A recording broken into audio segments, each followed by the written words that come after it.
Louvado seja nosso Senhor Jesus Cristo.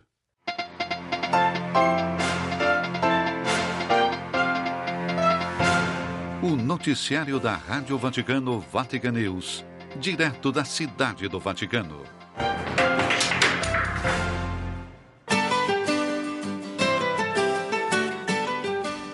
Alô, amigos, está no ar o programa em português da Rádio Vaticano, o Vatican News. Nesta segunda-feira, 28 de abril, a gente traz as últimas notícias sobre a Santa Sé e a Igreja no mundo. Nos estúdios hoje, Andressa Colei na nossa parte técnica, Daniele Giorgi e Luca Rossi.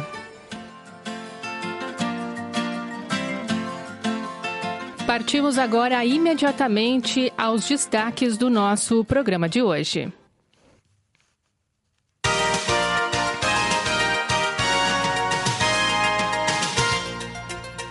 Já temos definição para o início do conclave que vai eleger o novo Papa. Será em 7 de maio, na próxima quarta-feira.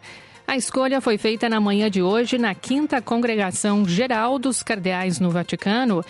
Estavam presentes cerca de 180 cardeais, dos quais pouco mais de 100 deles eleitores. Enquanto isso, há intenso fluxo de fiéis que visitam a Basílica de Santa Maria Maior. Só ontem, 70 mil pessoas rezaram diante do túmulo do Papa Francisco. E hoje é dia da série especial sobre os 60 anos do Concílio Vaticano II. Fique com a gente, o programa deste 28 de abril está começando agora.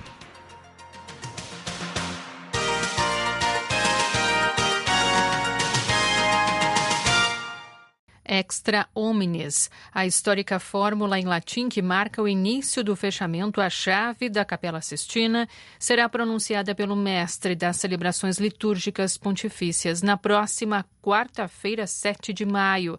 Esse é o dia de início do conclave. A data foi definida na manhã desta segunda-feira pelos cerca de 180 cardeais presentes, pouco mais de 100 eleitores, reunidos na 5ª Congregação Geral no Vaticano. Extra Omnes, portanto, fora todos aqueles que não são admitidos na reunião dos cardeais, convocados para eleger o próximo pontífice da Igreja Universal. Os purpurados eleitores com menos de 80 anos de idade ficarão isolados do resto do mundo dentro da Capela Sistina até a fumaça branca e o Habemus Papam, a outra famosa fórmula latina pronunciada do balcão das bênçãos pelo cardeal protodiácono para anunciar ao mundo a escolha do novo Papa. Não há previsão de conclusão, naturalmente, e entre os próprios cardeais eleitores há aqueles que esperam um conclave curto, considerando também o jubileu em andamento, e aqueles que, ao contrário, prevêem tempos mais longos para permitir que os cardeais se conheçam melhor, tendo Francisco, em seus 10 consistórios, agregado ao colégio cardinalício purpurados de todos os cantos do globo. O cronograma para o início do conclave é estabelecido pelas normas da Constituição Apostólica de João Paulo II, Universi Dominiti Gregis, atualizada por Bento XVI com o motu próprio de 11 de junho de 2007 e com a mais recente de 22 de fevereiro de 2013. De acordo com a Constituição, o conclave, do latim conclave, que significa fechado à chave, começa entre o 15º e o 20º dia após a morte do Papa, depois dos Novendiali, os 9 dias de celebrações em sufrágio do pontífice falecido.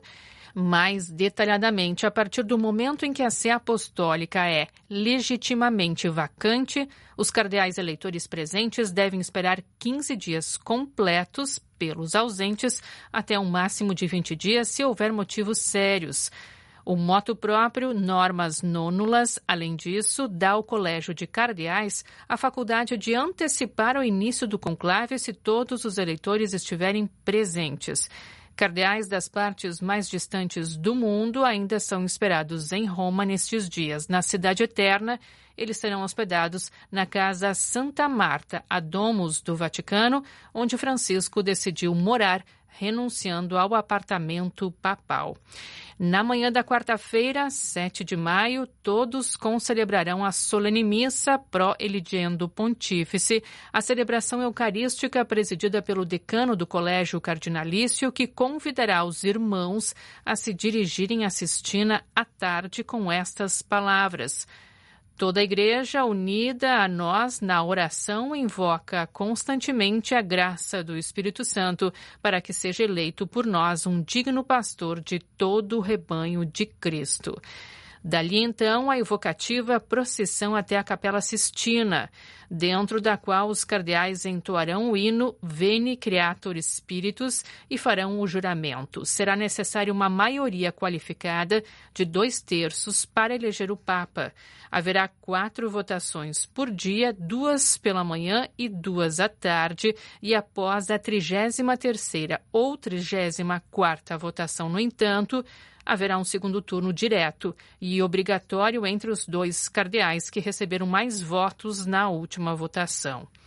Mesmo nesse caso, no entanto, sempre será necessária uma maioria de 2/3. Os 2 cardeais restantes não poderão participar ativamente da votação. Se os votos para um candidato atingirem 2/3 dos eleitores, a eleição do Papa será canonicamente válida. Nesse momento, o último da ordem dos cardeais diáconos convoca o mestre das celebrações litúrgicas e o secretário do Colégio Cardinalício. Ao recém-eleito será questionado em latim, aceita sua eleição canônica como sumo pontífice? E, em caso afirmativo, será perguntado em latim como quer ser chamado, pergunta a qual responderá com seu nome pontifício. Após a aceitação, as cédulas são queimadas, de modo que a clássica fumaça branca poderá ser vista da Praça São Pedro. No final do conclave, o novo pontífice se retira para a Sala das Lágrimas, ou seja, a sacristia da Capela Sistina, onde vestirá pela primeira vez os paramentos papais, preparados em 3 tamanhos, com os quais se apresentará a multidão de fiéis na Praça São Pedro. Após a oração pelo novo pontífice e a homenagem dos cardeais, o Te Deum é entoado, marcando o fim do conclave. Em seguida, o anúncio da eleição, o Habemus Papam e a aparição do Papa, que dará a solene bênção Urbi et Orbi.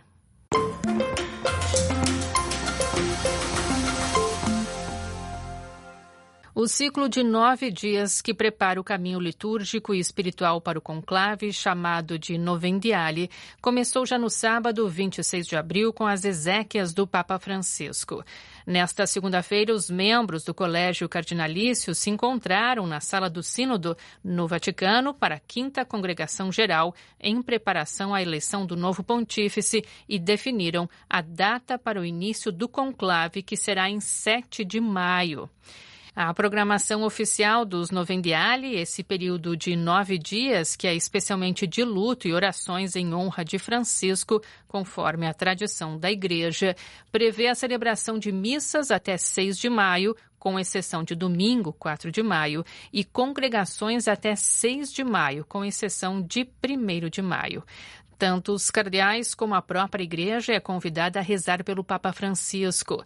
Um momento que também é de responsabilidade por parte dos cardeais que irão exercer a importante tarefa de escolher o sucessor do apóstolo Pedro, o que exige oração, seriedade, diálogo e reflexão conjunta para discernir segundo a vontade de Deus para corresponder melhor à missão e aos desafios gerais da Igreja no mundo de hoje. São discernimentos práticos, teóricos e teológicos sobre a situação da Igreja e também do mundo que direcionam o perfil do Papa, que deverá ser escolhido, mas sem se fazer nomes de possíveis candidatos. Na preparação do conclave, as congregações reúnem tanto cardeais eleitores como não eleitores, aqueles acima de 80 anos de idade, que acabam conversando entre si, especialmente porque muitos deles não se conhecem por terem sido de recente nomeação. Dom Jaime Spengler, arcebispo de Porto Alegre, no Rio Grande do Sul, presidente da CNBB e do CELAM, foi o único brasileiro a se tornar cardeal no consistório ordinário público na Basílica de São Pedro em 7 de dezembro de 2024. Em entrevista a Silvonei José, da Rádio Vaticano, Vatican News, ele recorda o Papa Francisco, que foi quem o indicou a nova missão na Igreja. Proximidade, capacidade de escuta, acolhida, alegria, humor e, eu diria, um espírito de oração muito intenso. E eu creio que isso aparecia, por exemplo, nas homilias, mesmo na forma de acolher as pessoas, de atender cada um que se aproximava, e nós tivemos oportunidades várias nesse sentido. Só uma espiritualidade muito intensa, ou um cultivo de uma mística consistente, eu creio, é capaz de dar forças, como víamos na pessoa dele durante estes anos. Dom Sérgio da Rocha, arcebispo de São Salvador da Bahia e primaz do Brasil, também recordou o Papa Francisco ao falar da sua simplicidade, solidariedade, misericórdia, empenho pela paz, sobre a questão do meio ambiente, uma marca que era dele e foi importantíssimo do seu jeito próprio de ser, que certamente, com a sua experiência de América Latina, contribuiu muito para a Igreja no mundo na vivência de tantos outros aspectos. E Dom Sérgio da Rocha continuou.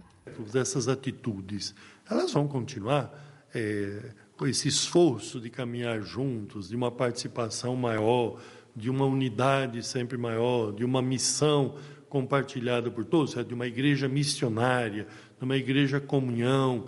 São aspectos que são permanentes, então não podemos achar que o Papa vá simplesmente repetir o mesmo modo de ser do Papa Francisco, mas certamente irá levar em frente muitas das atitudes, o testemunho do Papa, de ensinamento dele, não só nas encíclicas, que têm um valor permanente, nos documentos do magistério que ele nos deixou, que tem um valor muito grande, mas nas atitudes que ele testemunhou. E eu sempre digo, o Papa Francisco nos ensinou muito, não só quando escrevia, não só quando falava, mas pelo seu modo de ser, pelo seu dia a dia, maneira como ele conduzia os vários momentos, seja de celebração, seja de reuniões, seja de encontros, seja de iniciativas que ele tinha no âmbito da fraternidade, da solidariedade. Tudo isso tem um valor imenso que será preservado. Então, o novo Papa certamente irá recolher, irá levar em frente muito daquilo que ele mesmo vai receber como herança, que a Igreja recebe como herança espiritual do Papa Francisco. Dom Odilo Pedro Scherer, arcebispo de São Paulo, também recordou do Papa Francisco, com quem se encontrou ao final da audiência geral de 12 de fevereiro, 2 dias antes da internação no Hospital Gemelli de Roma. Segundo ele, Francisco foi um Papa de abrir caminhos. Um Papa que rompeu barreiras, um Papa, de alguma maneira, como ele gostava de dizer, que ele lançava pontes em vez de levantar muros. Isso ele fez o tempo todo na Igreja, e a sua maneira criativa de falar, de se referir às questões e também de chamar a Igreja a abrir-se para novos caminhos, novos métodos de trabalho, de evangelização, de realizar a sua missão. Isso fica como uma boa herança para a Igreja.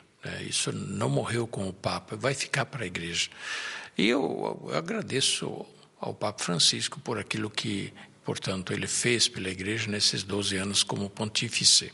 Agradecimento que vai a Deus por nos ter dado o Papa Francisco durante esse tempo. E, mais uma vez, eu concluo que é verdadeiro aquilo que se diz, que cada época tem o Papa que precisa.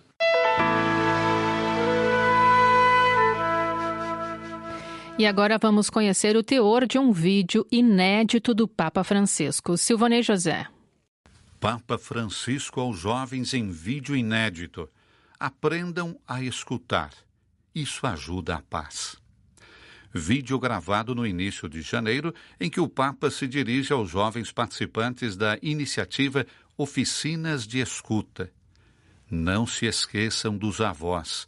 Eles nos ensinam muito. Ragazzi, ragazze, una delle cose molto importanti nella vita è ascoltare. imparare a ascoltare. Querido jovem e querida jovem, uma das coisas mais importantes na vida é escutar, aprender a escutar. Quando uma pessoa fala com você, espere até que ela termine, a fim de entendê-la bem. E depois, se quiser, diga alguma coisa. Mas o importante é escutar. Esse é o convite do Papa Francisco feito aos jovens, um vídeo gravado em 8 de janeiro passado num celular por um hóspede da Casa Santa Marta. A mensagem, publicada no site da revista semanal italiana Oggi, foi dirigida aos jovens que participam da Oficina de Escuta, uma iniciativa criada por Luca Drusian, que envolve jovens e adultos em diferentes temas, permitindo que muitos experimentem a beleza de serem escutados, de escutar a si mesmos e escutar os outros. O Papa, que aparece em trajes informais no vídeo, reiterou este convite. Guardate bene a gente non ascolta. Alla metà di una spiegazione risponde. E questo non aiuta alla pace. Olhem atentamente as pessoas. Elas não escutam. No meio de uma explicação, elas respondem e isso não contribui para a paz. Escutem. Escutem bastante, diz Francisco no vídeo, junto com a inevitável exortação para não se esquecerem dos avós. E não dimenticate dei nonni.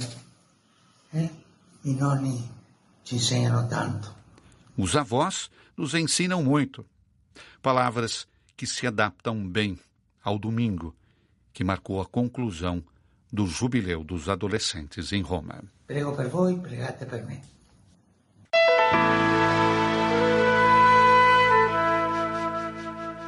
O fundador da Casa do Menor, no Rio de Janeiro, que também já abraçou as periferias do Ceará, Alagoas e Paraíba, além de ser presença ativa na Guiné-Bissau, está internado há uma semana no Hospital Nossa Senhora de Fátima de Nova Iguaçu, devido a uma infecção bacteriana que se desenvolveu após uma cirurgia de hérnia. Os detalhes foram informados pela Assessoria das Obras Assistenciais. O italiano, em missão no Brasil há mais de 45 anos, arranjou forças para, mesmo em tratamento hospitalar, recordar do legado deixado pelo Papa Francisco. Em vídeo enviado nesta sexta-feira, véspera do funeral do pontífice, à redação da Rádio Vaticano, Vatican News, o padre Renato afirmou: Eu me sentia identificado nos gestos, nos pensamentos seus, a proximidade, a presença, os gestos que falavam mais alto do que tudo. Me encontrei consigo em São Pedro, acho 7 vezes. A última vez, eu estava com 80 anos e o Senhor me falou: você está novo, vai, ainda tem muito para fazer.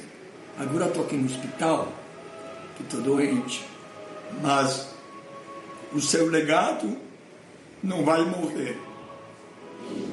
Nós vamos continuar nas periferias existenciais, geográficas, a ser presença de amor, como o Senhor nos ensinou. Dê a benção a todo o grande trabalho no Brasil que tantos missionários estão fazendo. Lá do céu, continua sendo o anjo protetor, como você era aqui na terra.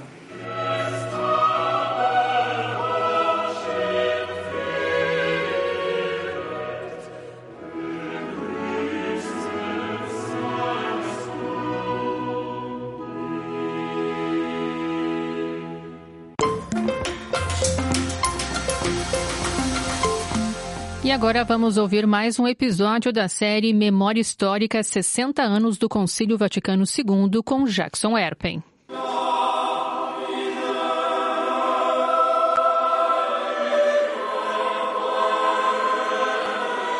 O Catecismo da Igreja Católica, no número 671, afirma que, já presente na sua Igreja, o reino de Cristo, contudo, ainda não está acabado em poder e glória pela vinda do Rei à Terra. Esse reino ainda é atacado pelos poderes do mal, embora esses já tenham sido radicalmente vencidos pela Páscoa de Cristo. Até que tudo lhe tenha sido submetido, enquanto não se estabelecem os novos céus e a nova terra, em que habita a justiça, a Igreja peregrina, em seus sacramentos, nas suas instituições, que pertencem à presente ordem temporal, leva a imagem passageira deste mundo e vive no meio das criaturas que gemem e sofrem as dores do parto, esperando a manifestação dos filhos de Deus. Por esse motivo, os cristãos oram, sobretudo na Eucaristia, para que se apresse o regresso de Cristo, dizendo-lhe: Vem, Senhor.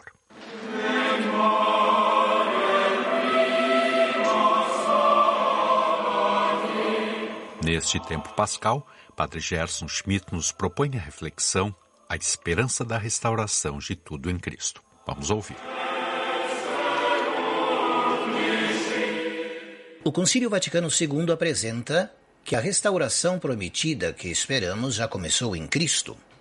A Igreja, a qual todos somos chamados e na qual, por graça de Deus, alcançamos a santidade, só na glória celeste alcançará a sua realização acabada, quando vier o tempo da restauração de todas as coisas.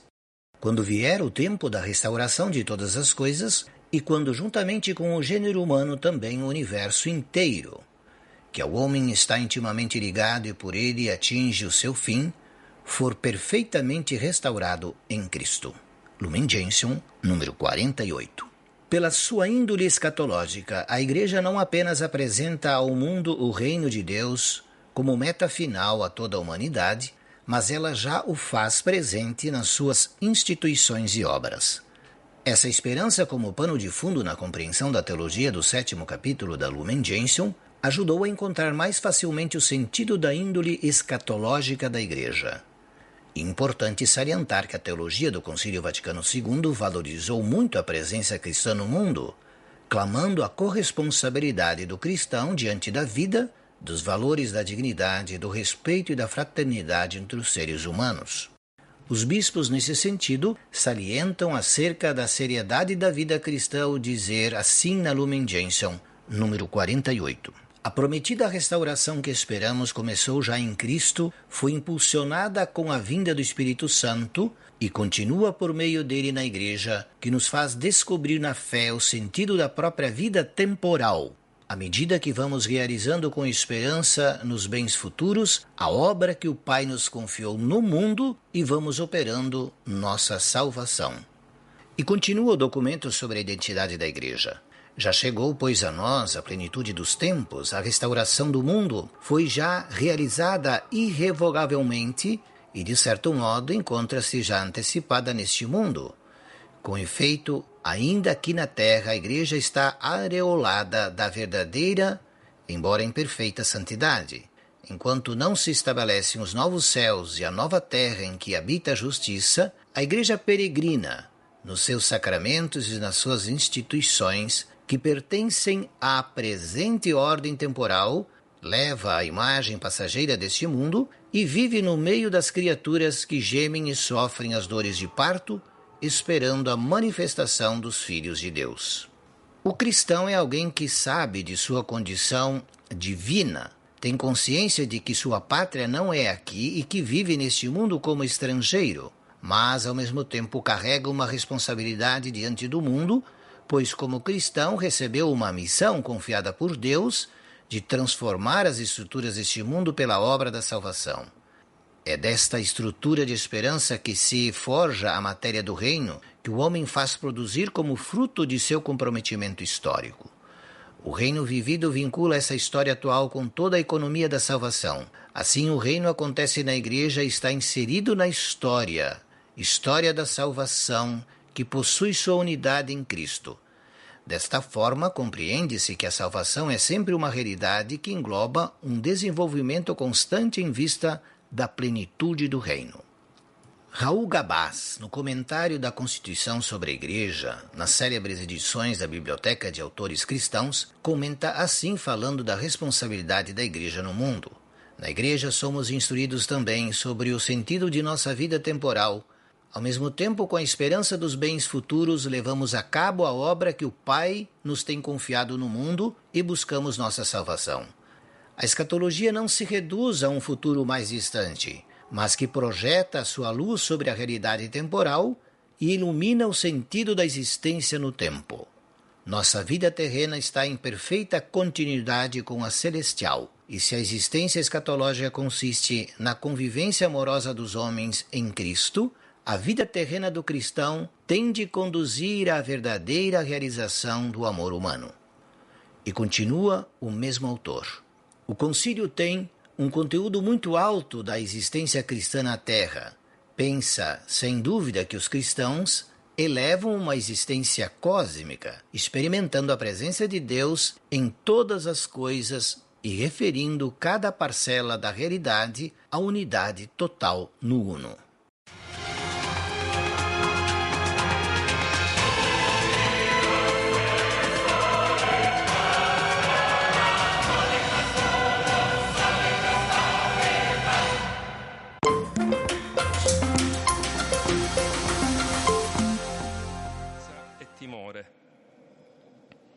La portata è immensa e si insinuano le tentazioni che velano l'unica cosa che conta.